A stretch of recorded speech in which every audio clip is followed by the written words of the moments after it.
was fun. Like that fight in the Bronx, the unsanctioned fight was the underground was wild, and I'll never forget that. You know, being my first fight, and there's no weigh-ins, no doctors, I mean, I was wearing the gloves that I was training in. You know what I'm saying? And no rules. I threw a headbutt in there. You know, so I think they need to legalize MMA in New York so that stuff don't happen no more. Yeah, yeah. Frankie, when you know, obviously you're in the featherweight division now, but do you still pay attention to the lightweights at all? Obviously, with this last fight with Benson and Gilbert, did you watch that? Or are you just watching as a fan now? You know, I guess when you're a fighter, you're always watching fights different than a fan. You know, whether it be heavyweight fight or anything. But you know, I've been in that division, you probably watch a little closer than I say 85 pounders. You know. A lot of people after that fight, you know, it never stops. They wanted you to go to featherweight forever, and now you have people talking about, are you going to go back to lightweight? I mean, is it funny that you still get those questions? Do you enjoy the fact that people still remember you as a great lightweight champion? Yeah, no, it's good, man. As long as we're talking about it, right? You know what I mean? That's what they say. But yeah, you know, I don't think it was quite, you know, and then they bring up 35. It's not 45 or 55. So, you know, it's just what it is for me. So. I mean, how is life as a featherweight? Is it better? How's your life different now? It's no different. It's no yeah. different. You know, maybe the last couple of weeks of my training camp, I have to watch, you know, a little more what I eat, but that's about it. You know. When you take, go ahead, James. When you your last fight, obviously, Jose Aldo, very, very close fight. A lot of people saw Cub Swanson as a possibility. That didn't have you. Got Charles Oliveira. Not that there's anything wrong with him, but were you surprised, or did it matter who your next matchup was going to be? Yeah, I mean, you know, we were looking for certain guys, you know, just to, you know, fight the upper levels, and but you know, I never picked fights. I'm never going to start to pick fights. You know, if they ask me to fight someone, I'll say yes. You know, that's how I am. Is it weird to be in a non-title fight right now? You've been in so many title fights for so many years. Is it weird to have a 3-round fight? Yeah, it definitely is. You know, training will be adjusted a little bit, and but you know, you still got to go in there, still got to perform. So all that's the same. But yeah, you know, not being at the headline and stuff will be something new. It'll be kind of refreshing to be not focused on as the main event, though. You could just kind of do your thing, fly under the radar. It kind of is, but you know, what do we do this for? You know, I want to do this to be the best and to carry cards and be a headline guy. You know, you don't want to get comfortable saying, "Oh, it's kind of nice you don't have all these interviews, you don't have all the attention," because I mean that's what pays the bills. And how you've been preparing for a 3-round fight? I know you usually pick up steam later on in the fight, 3rd, 4th, 5th rounds. You don't have those last 2 championship rounds this time. So what's different in your preparation? Yeah, you know, I mean, that's something I think I need to work on anyway. Coming out the gate a little strong. So maybe this you know, having to fight 3 rounds is going to force me to do so. So I think this will be, you know, a good test in improving in that area. Frankie, you obviously a big featherweight title fight coming up in August. I got to get your opinion. How do you think Jose Aldo and Anthony Pettis will go?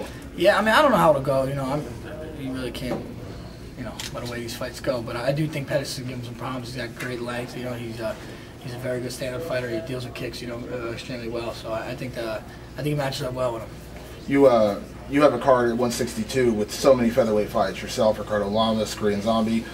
Is there a chance for you feel like to kind of shine, to kind of make a statement in this with so many featherweight fights on that card that you can kind of stand out and maybe, you know, get that next title shot? Because obviously I know that's what you want. Yeah, for sure. I mean, I'm going to go out there. I'm going to perform to the best of my ability, and I hope it's enough to you know, get the attention towards my way, saying, all right, this kid, you know, maybe we'll get him in another title shot. Do you think you're far off? Maybe 1 or 2 fights, and then put you back in? 1 or 2. I mean, look at the way this, you know, let's be real. It's the way this goes. It's not always who the number 1 contender gets the title shots. I mean, look at tonight. You know, it's who they're gonna, you know, they invest money in, and who's kind of a known name. And I think in the letter weights, you know, just being that I fought 7 title fights in a row, that I think I'm that guy. So I think it makes sense for them, and obviously makes sense for me. You've had a lot of close fights in your career. Have you done any sort of soul searching in terms of, like, you know, maybe what you have to do to not go to the scorecards to finish fights? Yeah, you know, for sure. I mean, that's just, you know, I'm always trying to improve in all areas, and that's definitely something that, you know, being in these close fights, it brings to my attention that I got to do something to either close it to make this gap wide where there's no doubt, or finish fights. So yeah, I mean, that's something I'm definitely working on in the gym. When you see a split decision like last week with Henderson and Melendez, do you is it kind of a relief to you, like, hey, you know, I wasn't in that one, or is it relaxing to you, like, man, someone else knows what I feel like to be in a controversial decision? I mean, you know, I don't wish anybody to, you know, go get a car accident because I got a car accident or anything like that. You know what I mean? But yeah, I just you really don't know what to expect. You know, it's a little discouraging at times. I mean, but you could see, you know, that fight was close. You know, it could have went either way. I could see what some judges said this and what some judges said that.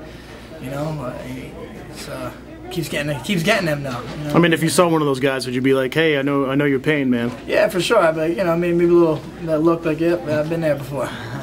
Do you think there's something about his style that makes him prevail in close fights? I don't know, man. I think maybe the way he carries himself, he comes out in between rounds, you know, putting his hands up. You know, maybe that sways the judges. I don't know. I don't think it should sway the judges, you know. But yeah, I guess, you know, there's gonna be some tactics that maybe work to his favor. That's exactly what Anthony Pettis said a couple of days. He said that it's more to do with what he does outside the fight than actually what he does in it. Right. No, I agree. You know, that shouldn't be the case. You know, you should be judged on what you do in the cage as far as fighting goes, not all the other antics. Mm-hmm. What about your style in terms of, have you thought, well, do I need to modify my style or do something different, you know, to make sure that, you know, I can sway the judges if these things are close? Nah, you know, I don't know if I could do that. You know, I'm gonna be who I am. That's kind of how I am too. Like in wrestling, you know, guys would take injury timeouts because they were tired. Like me, I couldn't do that. You know, I feel like that's the bitch way out kind of. So I'm just not one of those guys to sit there, and I'd rather just, you know, go in there, put the work in, and if it was enough, I'll get my hand raised. And I take it you're not the type of guy to do a Chael Sonnen to get a title fight. No, you know, I mean, I'm just not as gifted as him. You know, like a gifted gab, I guess. You know, I'm a little boring. Jordan? Are you putting me on the spot like that? Yeah, we can definitely do that, Morocco. I mean, you mentioned the idea of wanting to carry cards and wanting to be a headliner and that being actually important to you. Let's say 145 maybe didn't work out as well as you'd hoped, because I mean, you've already fought Jose Aldo once. Are you actually interested in the idea of 135 as an escape route or a parachute? Yeah, not right now. You know, I'm not gonna just go start trying to drop weight to chase a title. You know, I wanna win a title. You know, where I'm comfortable. And I mean, if say I won the 45-pound title and maybe the 35-pound was feasible, and you know, maybe making history, you know, something like that in the future, I can see that. But I'm not gonna go down and chase, you know, try to lose weight to make to get titles. It's not my thing. You know, I just want to be the best fighter, you know, I could be, and I don't think it should matter what weight I'm at. Talk to me about the idea, because you mentioned like wanting to carry cards, wanting to headline fights. Would you be content if, you know, 4 or 5 years from now you were facing guys who maybe weren't necessarily title fights, but people just thought, wow, that's a great fight for Frank Edgar, I'd watch that in a co-feature. Like, when you imagine what your future could actually be like, and you talk about carrying cards and headlining, I mean, is it entirely bound up in the idea of fighting for titles, or are you open to the idea of just, oh, that fight's really appealing to me? When you imagine that future for yourself, what does it look like, maybe if it doesn't necessarily include title? Yeah, you know, obviously the title is the goal, but you know, I can see myself, you know, being that I do fight 45 and possibly 55 again, and there's those chances, those big fights happening, you know, both those weight classes, and yeah, I'm down with that. You know, I think I want to look back at my career and say, damn, you know, I fought some of the best guys in the world at whatever weight it may be. Can you compare the difference between wanting the title before you won it the first time to wanting it now that you've lost it? Yeah, I mean, I don't know if it's you know, the want's still there. It's got to be there. I think it's more of like, you know, you get it now, so kind of a little redemption, kind of like just a resurgence in my career. In other words, you know, I mean, that's still my goal. You know, getting a title is what we do this for. What I do it for. You know, I'm not just going there to fight and this and that. And you know, I want to be the champion. So have you given yourself like a timeline as to how long you're going to do this? You know, I mean, how long I'm going to fight for. How long are you going to pursue that? You know, because obviously you have a goal. Why are you doing this if you're not fighting for a title? Yeah. You know, I don't know. It's hard to say. You know, it's hard to put a date on that or a time on that. You know, I'd like to fight as long as my body lets me. You know, and as long as I'm winning. If I'm losing a lot, I don't know if I'll be fighting that often. But you know, especially in the UFC. But you know, as long as I'm winning and my body lets me, I'll fight as long as I can. Speaking of body, what's this from? That was a little training accident. It was actually before the Aldo fight. So. Before the Aldo fight? Yeah. Who's the culprit? Let's keep that in the gym. Let's talk about Charles. You haven't really talked about him yet. Break him down. Where do you see him? Yeah, I mean, you know, he's a dangerous opponent just because he kind of goes for broken submissions. Got good knees. He's willing to throw like different strikes, you know, as far as kicking and jumping knees, stuff like that. He's 6 foot tall. He's long and rangy. So you know, those guys like that possess problems. And just the fact that he's willing to you know, I don't know if he's like super high level jiu-jitsu guy, but he's willing to go for submissions. I think those guys can be more dangerous at times. Was he on the radar? I don't. I mean, I don't put anybody on the radar. You know, I like to think, because I mean everybody's on the radar. You know, really, you can fight anybody anytime. You know, so I just try to worry about, once I get that guy, I worry about him. You know, if you sit there and start thinking about all these guys you can fight, I mean, your head will be spinning. You know, and there's so many good guys. You know, I don't think focus on them. I just try to focus myself. Once I get my opponent, okay, now I'll worry about him. Is he the tallest opponent you've ever fought? Possibly. I'm not sure. Is negotiating that kind of reach, is that the biggest sort of challenge of this fight? I mean, yeah, I guess. You know, I'm always a shorter guy. You know, my reach is actually a little longer than I look like, I think, you know, as far as what they measured me. I think I'm like 70 or something. I've been 73, or 72, 70, 68, so who knows what I am. We'll be this fight, you know.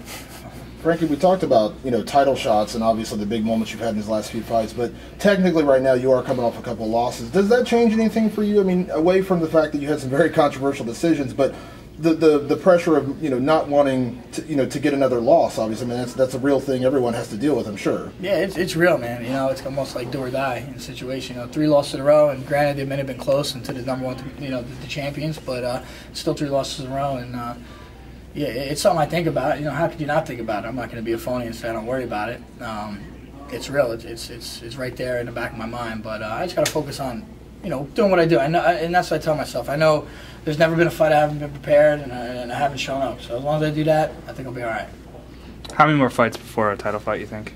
It's like I say, I don't know. One, I'd be nice, but 2 maybe. if it's 3, you know, whatever. I'm down to work for it. Do you think you have to go in there and finish the guy to get the title fight right away? That'll help. I think that'll help. Yeah. I mean, to get it right away, yeah, I would say yeah. Nice, spectacular finish. 2 more questions, guys. Anything to be said for, you know, building momentum? You know, not just jumping right back into a situation you've been in, you know, for what, 3 or 4 times now. Yeah, I'm just trying to. If I get that chance, I'm gonna take it. You know, because title fights. You know, I've been fortunate to have 7 title fights in a row. But I mean, look at Pettis, where he was, or you know, he was supposed to get that title shot. Then me and Gray had to draw, and then this happened, and that happened, and the dude still haven't fought for a title. You know, so if it arises, I'll definitely take it if it's offered to me. Cool. Has your camp kind of avoided kind of jumping to, you know, we have to drastically make any changes? Because really you look at those last 3 fights and in front of maybe 3 different pairs of eyes, the judge is judging those fights. You very well could have won your last 3 fights. I mean, is that kind of hard not to want to change too much when, I mean, these are such close fights? Yeah, you know, I don't really go based on, you know, the outcome of the fight. It's more of like what we see in the fight that we need to work on, you know.